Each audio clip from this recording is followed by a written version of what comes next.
Asher, ano ang lumabas na koneksyon ni dating PNP Chief Acorda sa pagdinig ng Senado kaugnay sa operasyon ng Philippine Offshore Gaming Operators o POGO? Monica, ilang larawan ang ipinakita ni Senador Risa Ontiveros, ang chairperson ng Senate Committee on Women, Children, Family Relations and Equality. Makikita dito si Suwal, Pangasinan Mayor Liseldo Calugay na kasama ang kapatid ni Alice Guo na si Wesley Guo at nagpakuha ng litrato kay dating Philippine National Police Chief General Benjamin Acorda Jr.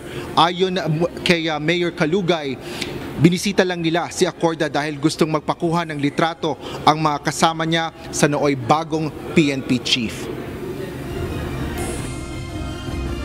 Namasyal po kami dyan, Your Honor, dahil siya po ay dating Chief of Police po ng SWAL, Ma'am Chair.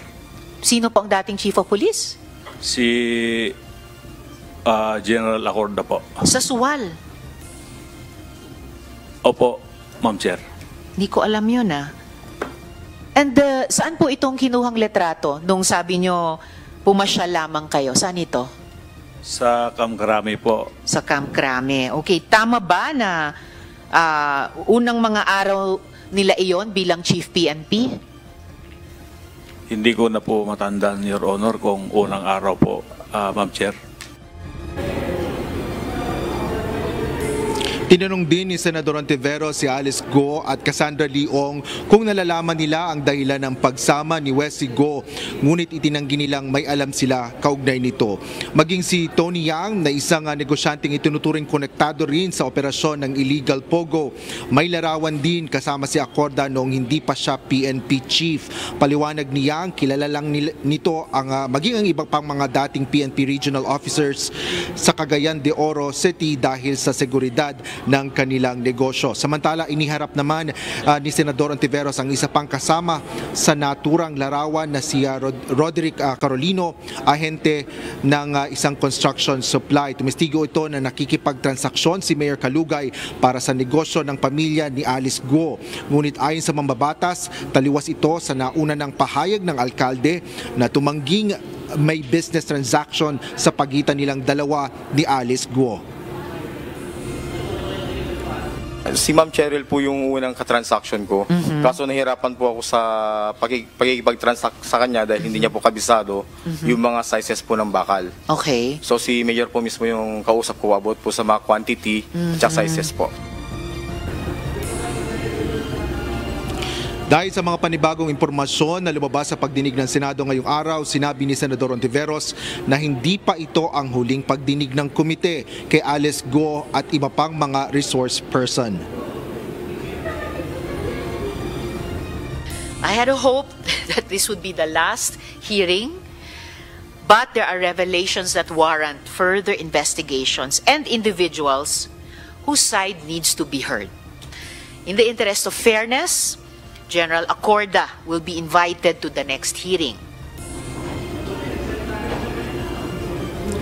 Bago matapos ang pagdinig ng Senado, pinayagan na rin ng mga senador ang executive session na unang hiniling ni Alice Guo. Umapila si Guo dahil nais nitong kasama ang legal counsel nito, kabilang na si Attorney Steven David. Ngunit pagkalaunan ay pumayag na rin ito sa executive session kahit wala ang iba nitong legal counsel. Monica, kanina ay tinanong din ni Senador J.V. Ejercito si Alice Guo kung para sa kanya ay guilty ba siya sa lahat ng mga ganitong operasyon, at sagot naman ni Alice Guo ay hindi siya guilty. Tinanong ulit ito ni Senador Ejercito kung may mas guilty pa sa kanya o kung may mastermind nga ba, at ang sagot ni Alice Guo ay sa tagal na ng kanilang investigasyon, partikular na sa ilalim ng komite ni Senador Ontiveros, ay alam na nila kung sino talaga ang nasa likod ng lahat. Yan ang latest dito sa Senado. Balik sa iyo, Monica. Asher, nabanggit ba ni Mayor Kalugay kung gaano kalapit ang kanilang relasyon kay dating PNP Chief Acorda? Dahil ang sinasabi niya na ito ay dating hepe o chief sa Suwal. Pero duda natin na kahit sinong individual mula sa Suwal ay maaaring pumunta na lamang sa Camp Crame at mamasyal doon at kumuha ng litrato kasama si dating PNP Chief Acorda. Monica, yan din ang kinwestiyon ni Senador Jinggoy Estrada mismo kay Mayor Kalugay kung ano yung iba pa nilang relasyon sa pagitan ni Mayor Kalugay at ni dating PNP Chief Acorda Jr. At sinabi nga rin gaya nga ng sinabi ni Mayor Kalugay ay ito ay dati niyang PNP Chief or rather PNP Police Chief doon sa kanilang lugar sa Suwal, Pangasinan at wala na siyang idinagdag pa na iba pang mga impormasyon. Ang sinasabi lang nila, nagpunta siya doon sa Crame para lang magpakuha ng litrato dahil yun ay kagustuhan ng mga kasama niya.